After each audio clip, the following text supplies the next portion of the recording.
یہ اعلان کیا. اور ایسی بات نہیں ہے, ہر زمانے میں قرآن کی دشمن موجود رہا ہے. پہلے بھی تھا, اب بھی ہے, اور ہمیشہ قیامت تک رہے گا. لیکن چونکہ اللہ نے قرآن میں کہا انا نحن نزلنا الذکر وانا لہ لحافظون, کہ قرآن کو میں نے ہی نازل کیا ہے اور اس کی حفاظت کی ذمہ داری میرا ہی ہے, اس کا کوئی کچھ بگاڑ نہیں سکتا ہے.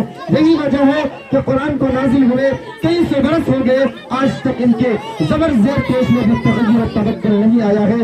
کہ ایک مرتبہ ہندوستان کے گورنر نے یہ اعلان کیا کہ ہندوستان سے قرآن کو ختم کر دیا جائے, آگ سے جلا دیا جائے, سمندر میں ڈال دیا جائے, سمندر میں بہا دیا جائے, آتش سے جلا دیا جائے. چنانچہ اس کے حکم کے تحت قرآن کو جگہ جگہ سمندر میں ڈالا جاتا ہے, سمندروں میں بہایا جاتا ہے, آگ سے جلایا جاتا ہے, آتش سے جلایا جاتا ہے. لیکن آخر میں ایک گورنر نے ایک چھوٹا سا معصوم بچہ سے پوچھا کہ اے بچہ بتا تو قرآن میں فلاں آیت کون سی جگہ ہے. تو بچہ اپنی نرم نازک زبان سے پڑھنے لگتا ہے, فوراً پڑھنے لگتا ہے.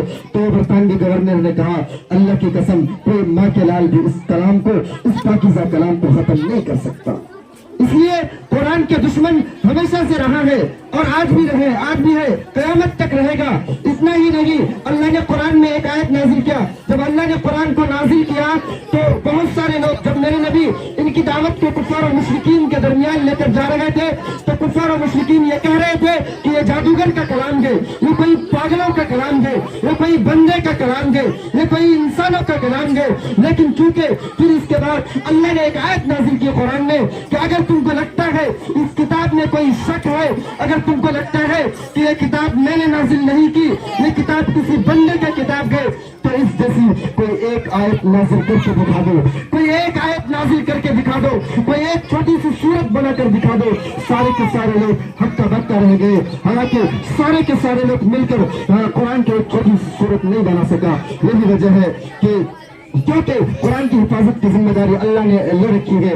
اس لیے میں زیادہ وقت نہ لیتے ہوئے تقریر بھی پیش کرنے کے لیے سیدہ پروین کو دعوت دیتا ہوں, وہ آئے اور اپنی تقریر پیش کرے. اس کے بعد رحمتی تیار ہے. اب زیادہ بچے نہیں, اب مکالمہ پیش کیا جائے.